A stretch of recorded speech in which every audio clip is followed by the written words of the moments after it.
Hi everybody, welcome back to my channel. So I wanted to have a really quick conversation about Andrew Gillum. Andrew Gillum, of course, is the former mayor of Tallahassee who ran for governor against DeSantis, who was the current governor of Florida. And Andrew Gillum became a household name, I guess you could say, when the race for governor in Florida gained national attention because it was such a close race. And initially, everyone thought that Andrew Gillum had lost the race and he had given a concession speech and all of that. Then come to find out that it was too close to call. So he rescinded his concession speech and they had to go through all the numbers again, run the numbers again, and Andrew Gillum still ended up losing, but by an extremely narrow margin. I think it was 32,000 votes. So that's how I got to know Andrew Gillum. And from what I saw, I was really impressed by him. You know, I saw this really good-looking, intelligent, poised man who knew how to carry himself. He just carried so much authority about him. He just really, like, I don't know how to express it accurately, and I don't want to sound like a fool up here, but just something about him. I was just drawn to him. There's just something about Andrew Gillum. Reminded me a lot of Obama. President Obama, just someone who, when they're up there, when you see them, you just have to listen to what they have to say. They just have a way of commanding attention. And I was really impressed by Andrew Gillum. You know, truth be told, I thought he was also really good looking. So I got swept up in the whole Florida governor's race, even though I don't live in Florida. I got caught up in it. And so before the final numbers came out, I was for sure, I thought this man had it. I was like, how could he not? How could you not vote for him? But, you know, he ended up losing, and I was crushed. I was devastated when he lost the governor's race in Florida. It really killed me. I don't know why, because I don't even live in Florida, but I was really rooting for him. So when the scandal happened in March of 2020, it broke my heart. It broke my heart, y'all. I was really grieving. I was really devastated when he got caught up in this, you know, scandal with the gay porn actor in a hotel room and drugs, and him being found completely inebriated, the cops being called, the guy that he was with in the hotel room having a drug overdose. I was like, what is happening here? There was no way this was true. So I'm reading all the articles, hearing the news about it, and till this day, I just don't understand why he did what he did. So when the scandal broke, the funny thing about it is that there was some obvious illegal activity when the cops showed up. Their body cams recorded everything. And the video that was released of the body cam was blurred out because Andrew Gillum was naked. So they couldn't release that, you know. But the video was blurred out. Certain things could be seen, like, you know, the bed, the drugs, all of that. But in the video, Andrew Gillum is like naked in this hotel room with this gay porn actor who had overdosed on meth. It's like, is this a movie? What is this? So I just couldn't believe it. I'm still in shock about it. He ended up not getting arrested. Nobody was arrested, even though there was illegal drugs. Nobody ended up being arrested. I'm thinking for obvious reason, because it was really embarrassing for Mr. Gillum, and him being the former mayor of Tallahassee. I don't know if he had connections with the police department, law enforcement, whatever, where he was able to, or his lawyers were able to, like, you know, convince the police department to not press any charges against him. I don't know, or maybe there wasn't enough evidence that the drugs were his. Don't know, but he ended up, you know, not being arrested. But he was caught on police video cam, naked in a hotel room with a man who was rumored to be a gay porn actor. Now, The issue to me at that point was not, oh my God, is he gay? What's happening here? It wasn't so much that, because the issue to me was, if he is, he needs to just live his truth. Just come out and live your truth. If this is, if you are gay, nobody's business. Bottom line, it's nobody's business. But because it came out so publicly, people are going to have opinions. So I don't care if he was gay or straight or a little bit of both. I really didn't care. But you're married and you have kids. So what is happening, Andrew? Like, what are you doing? Married, children, are you cheating on your wife? Whatever. So he basically disappeared. He made a short statement that he was going to go to rehab, and he was asking for privacy, respect for his family and respect for his privacy. He was going to deal with his demons. So recently, now, 5 days ago, about a week ago, he made an Instagram post where he talks about the incident, not in full detail. He talked about how he has struggled with alcoholism, that he probably gets it from his dad. His dad was an alcoholic, and his dad's alcoholism ended in taking his dad's life. He ended up dying from whatever health issues related to alcoholism. And so he saw it in himself, and he decided that he needed to get help. He didn't talk about drug abuse. So there was meth in this hotel room, but maybe he wasn't taking the meth. Maybe the other guy was the one taking the meth. I don't know.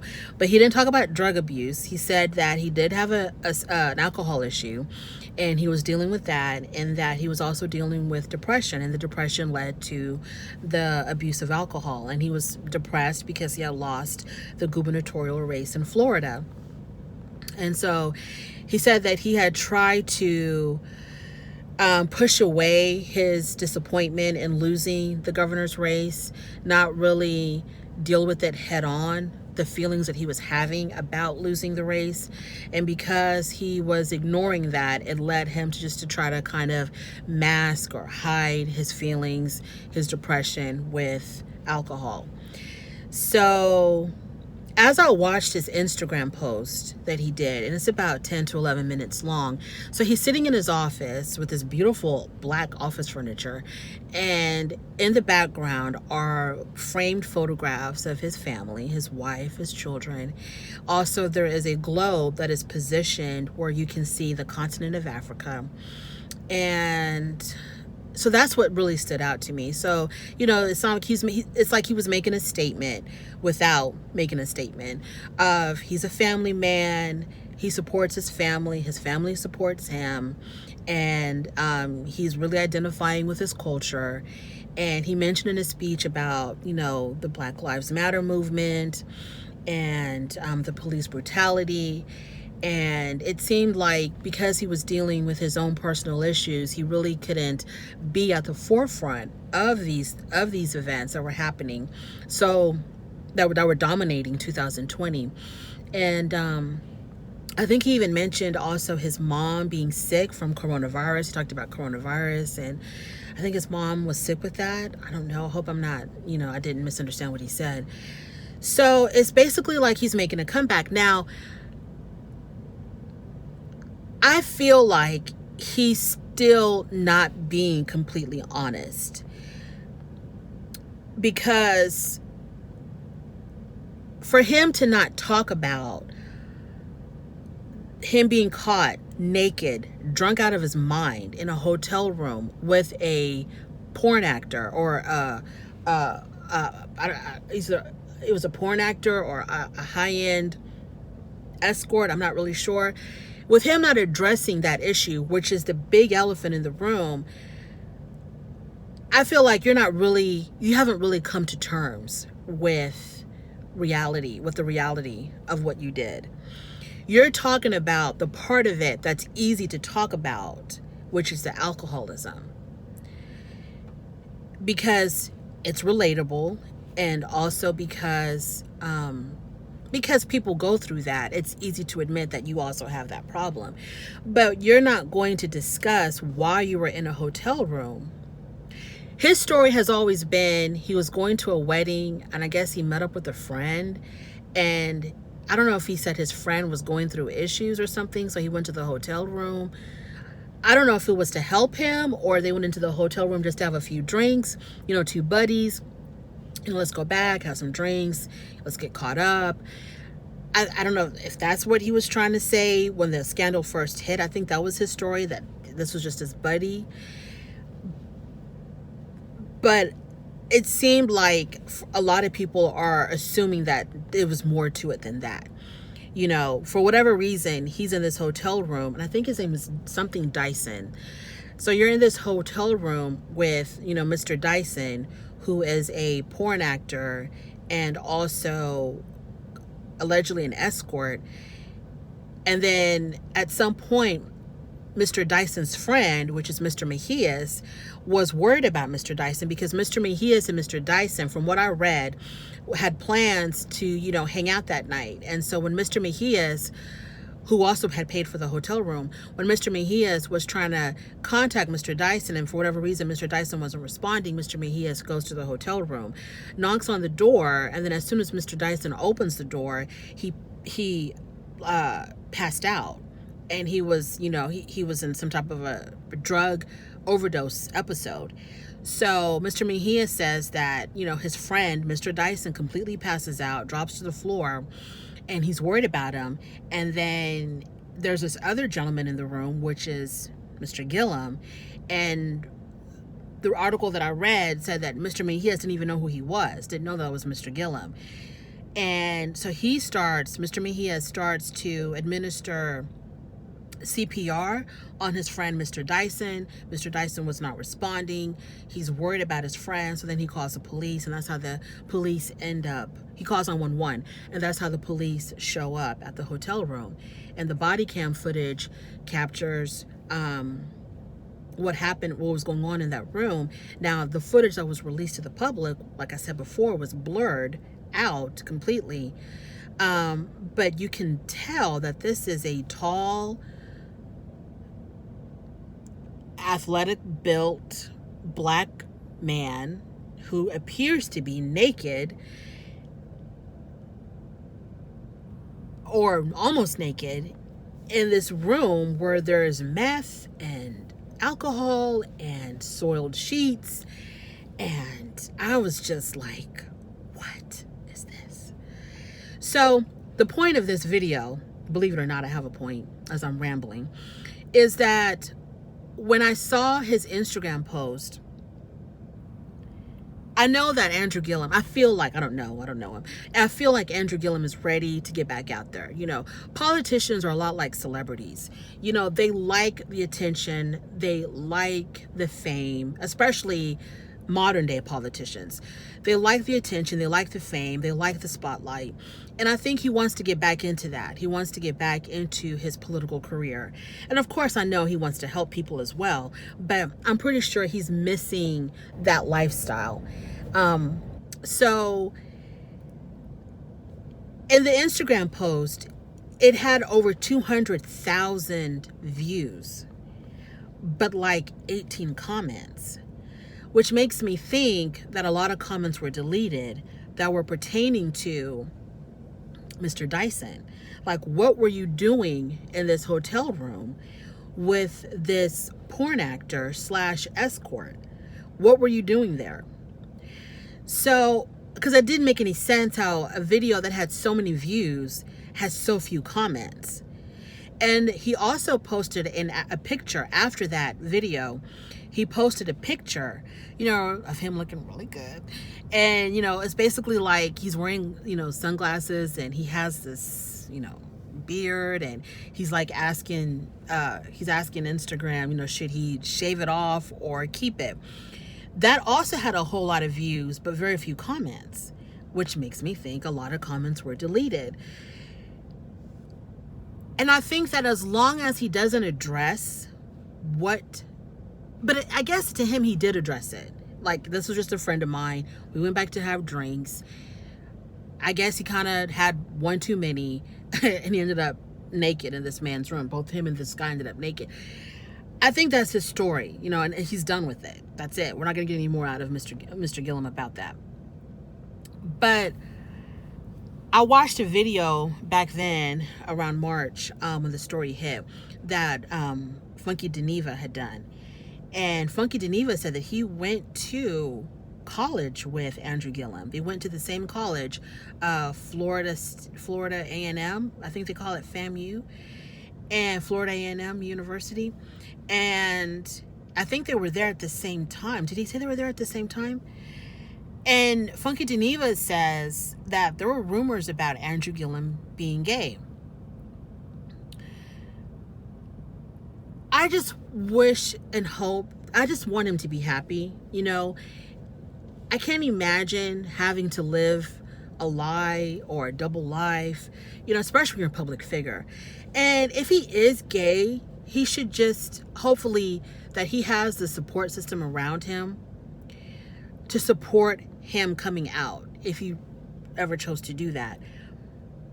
But I don't know if he's gay or not. I don't know. I'm not here to judge that or to say one way or the other. I just want him to live in his truth. That's all. And I think he should be supported for whatever that truth is. We all need to support him. But evidently, you know, he's going through his recovery and hopefully that's going well. And I just feel like in the Instagram post, it wasn't 100% honest. That there were still a lot of missing pieces. And hopefully he's able to bounce back. We all deserve second chances. Some of us deserve third chances. And I hope he's able to bounce back. And if he wants to go back into his political career, hopefully he can do that successfully. This reminds me a lot of Marion Barry, the former mayor of DC, who was caught on video smoking crack with a female prostitute.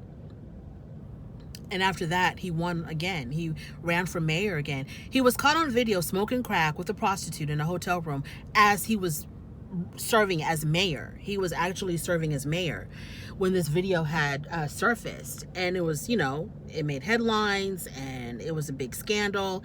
And then he did what he had to do, you know, and he ran for mayor again and he won. And I just hope that this happens, you know, if Andrew Gillum decides to go back and run for whatever political office. I don't know if he still wants to do that. That, you know, that he's successful. We all make mistakes, but it was a huge scandal. It was big. And it was kind of overshadowed by COVID. It was definitely overshadowed by COVID. The country was being absolutely devastated by the rising numbers back in March. You know, people were losing their jobs left and right. It was a really dark moment for the world and especially for our country. And the Andrew Gillum story I felt like it kind of got overshadowed. And, but it made enough news, you know, for a lot of people to hear about it. I'm just rambling now. I gotta go. But I just don't think that in the video that he was completely 100% honest. And if you're not 100% honest, you know, can you really move on? Can we really move on if we really are not going to be just completely honest? Maybe he is a completely 100% honest to his family, you know, the people that are closest to him. And that's all that matters, really. You know, to hell with us and what we think. And he doesn't owe us anything. So as long as, you know, him and his wife are in a good place, you know, what can we do but, you know, support it? And that's really all I had to say. Take care. Bye.